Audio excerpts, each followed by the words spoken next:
Bonjour, nous allons voir ensemble le montage d'un cuvert.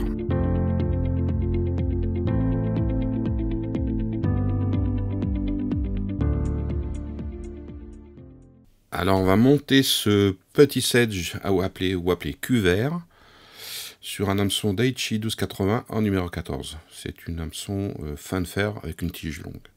Donc on appelle cuvert parce que c'est dû à la poche qui se trouve sous l'abdomen de la femelle, qui est de couleur verte, voilà, du trichoptère ou du sedge. Alors pour faire ce cuvert, moi je vous conseille deux produits, qui sont l'aérofibre de chez Tiemco, vous voyez, qui est divisé en 3 ou 4 filaments. Alors la particularité de ce produit, comme l'autre, c'est de flotter. Donc là je vais couper, vous voyez, on prend une petite section, ça suffit, parce que l'hameçon est quand même assez petit sur 14.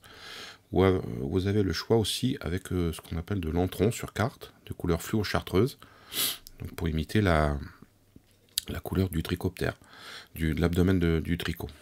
Donc pareil, on prend un petit bout pour faire le corps. Il n'y a pas besoin de beaucoup, hein, pas besoin de très long. Alors il y en a qui est un petit peu plus flashy que l'autre, mais bon, pour moi les deux couleurs vont très bien. Donc on prend un petit morceau. Voilà, vous avez la possibilité entre ces deux matériaux. Je vais prendre celui qui est un petit peu plus flashy. Alors je vais l'attacher sur la hampe de l'hameçon avec le fil de montage. Donc bien serré. Alors c'est des fibres synthétiques qui sont quand même assez épaisses. Donc avec le fil de montage, il faut bien serrer pour éviter que ça tourne ou que ça bouge. Voilà. On arrive ici. Alors pour bien enrouler ce genre de fibre, il faut faire, comment vous dire, il faut pas l'enrouler tel quel, il faut le passer entre les doigts et le torsader pour éviter qu'il s'élargisse. Donc à chaque tour, vous faites vous le torsadez en le passant entre vos doigts.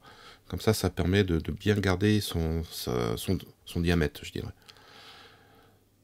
Et ça facilite aussi le montage. Donc on fait une petite poche, hein, comme un petit, renflement. Comme j'ai dit, c'est censé imiter la poche d'œuf que la femelle a sous l'abdomen. Là j'arrive ici, et tout de suite, dès que j'ai arrivé, je prends le fil de montage et je bloque.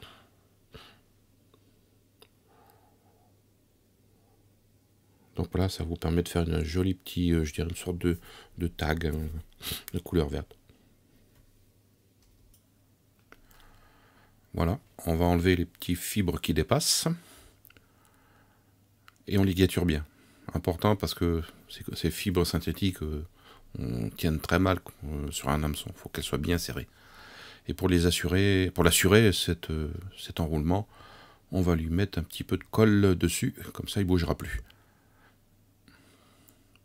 Mettez aux deux extrémités, ça suffit, il n'y a pas besoin de le recouvrir entièrement. Voilà. C'est juste pour assurer. Alors ensuite, pour faire le corps, on va utiliser des fibres de queue de faisan. Donc là, vous prenez 4-5 fibres, pas plus. Voilà. Donc il faut que les fibres soient toujours bien attachées entre elles. Alors je retourne et je vais couper, vous voyez, l'extrémité de ces fibres. Et je vais l'enrouler par l'extrémité, parce que l'extrémité est plus fine que la base. Donc ça sera plus facile à enrouler et ça fera moins de grosseur, ça sera beaucoup plus régulier. Alors on attache ces fibres juste devant le fil fluo vert là. Voilà, j'attache par-dessus, je ligature bien. Et on va prendre ces fibres. Alors, soit vous pouvez prendre une pince à, mais je vous recommande de le faire à la main. Et vous enroulez. Et si vous avez un étau rotatif, c'est encore plus facile. Et ça fait des enroulements plus réguliers. Alors ce qu'il faut savoir, c'est que les fibres, c'est pas très très long. Donc si vous avez des gros doigts comme moi, c'est pas évident.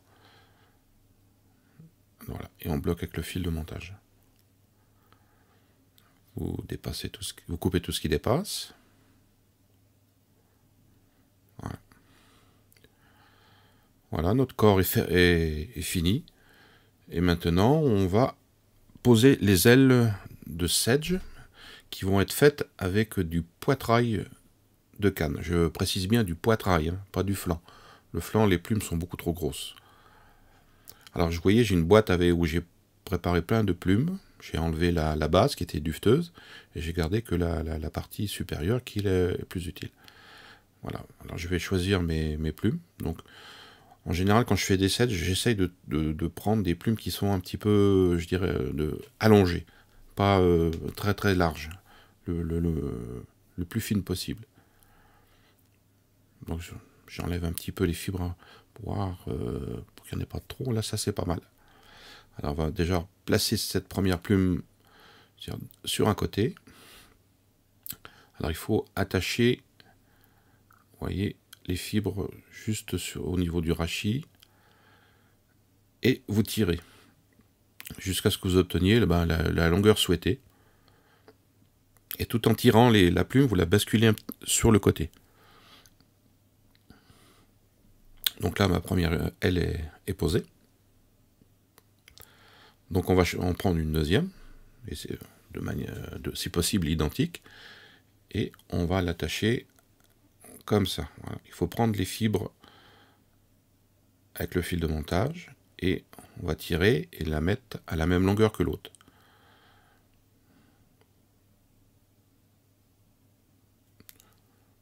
Alors, faut pas trop faire de tours, sinon vous pouvez pas tirer sur la plume, c'est bloqué. Donc, il faut faire 1 ou 2 tours maximum.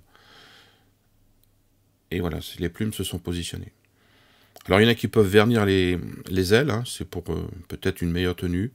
Moi, je préfère laisser comme ça, c'est plus naturel. Donc, on va couper la base du rachis. Et là, on va ligaturer et serrer fort. Voilà, notre aile est faite et on voit le petit cuvert dessous. Donc on peut rajuster les ailes, voilà.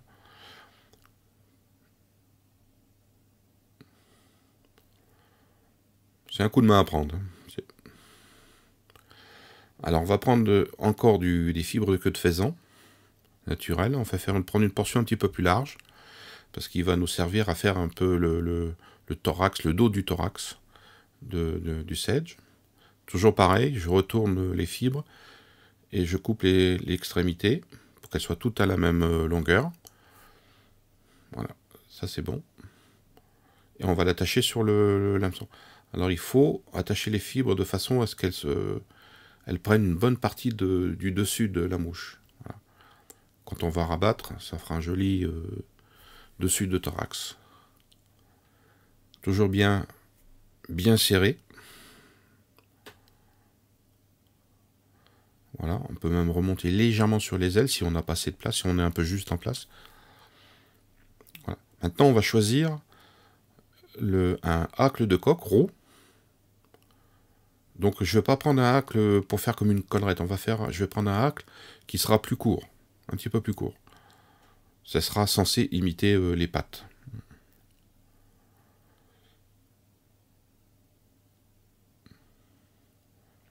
Donc, j'enlève la base. J'enlève la partie dufteuse de la base. Et je vais couper la bonne longueur du rachis. C'est ça qui va m'aider à attacher la plume sur l'hameçon. Donc je le mets juste devant les fibres de faisan. Voilà, ma plume est prête à être enroulée. Alors, pour ce sedge, on va faire une petite fantaisie, je dirais, ou un petit supplément. On va mettre des antennes. Alors, moi, je trouve que les plumes qu'il y a sur les coups de coq, les plumes qui sont les plus petites, ça va faire du 18, du 20, ça vont très bien pour faire des antennes. Les rachis très fins, très souples. Alors, la petite difficulté dans ce process, c'est de pouvoir arracher les fibres qu'il y a le long du rachis. Alors, avec mes gros doigts, pour moi, c'est pas facile, mais on y arrive. Donc, vous faites ça sur 2 plumes. Voilà, alors il est important de garder les fibres à la base, ça vous permet de bien positionner ces deux rachis. Donc je vais les attacher juste derrière l'œillet. Voilà, bien serré, je les positionne sur le dessus, je fais en sorte qu'elles se positionnent bien chacune d'un côté. Et je ligature. Une fois que c'est fait, j'enlève la base du rachis.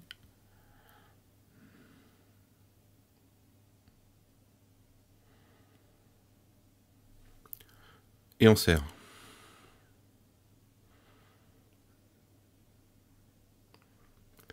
Voilà. Maintenant, on va être prêt à enrouler la plume pour faire former, je dirais, la collerette.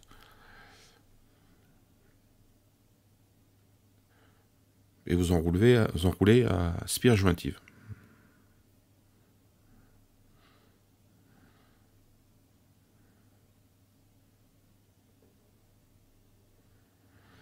Voilà, vous faites quelques tours. Alors il faut laisser un petit espace entre la collerette et l'œillet, hein, parce qu'on a les fibres de faisan à rabattre. Donc, je coupe l'excédent de la plume. Encore un ou deux tours pour bien fixer le hacle. Et là, avec un ciseau, vous allez enlever toutes les fibres qu'il y a sur le dessus. Voilà, même vous pouvez en enlever qui sont un peu sur le côté. Et vous rabattez les fibres de faisan. Alors il faut faire attention de ne pas attraper les ailes, les antennes. Voilà. Et avec le fil de montage, vous bloquez. Bon, c'est un petit coup de main à prendre, hein.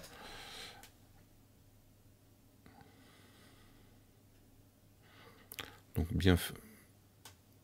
Alors coupez, mais vous coupez pas au ras. Vous laissez, vous voyez, les fibres de faisan. J'ai laissé un petit surplus qui va imiter un petit peu les yeux. Enfin, en gros, hein. Et là, je fais mes demi-clés pour finaliser ma mouche.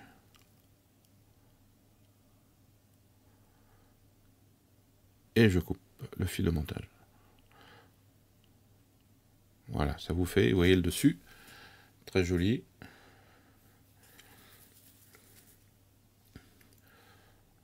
Donc je repositionne mes ailes. Et là, vous voyez, je vais couper les ailes de façon comme ça, en faisant comme ça, on les met à la même longueur. Donc je pense que là, ouais, c'est peut-être un tout petit peu long, mais l'avantage c'est que vous pouvez raccourcir.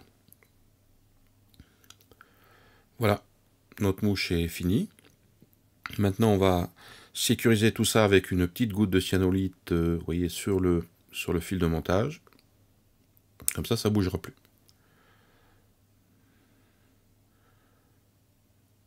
On va mettre un petit coup encore dessous, voilà, comme ça. On est tranquille. Voilà, votre mouche est terminée. Alors vous pouvez utiliser aussi du poitrail de canard mâle de couleur brune pour faire des setches plus foncés. Vous voyez ici on voit le petit cuvert. Voilà, à bientôt pour un prochain montage.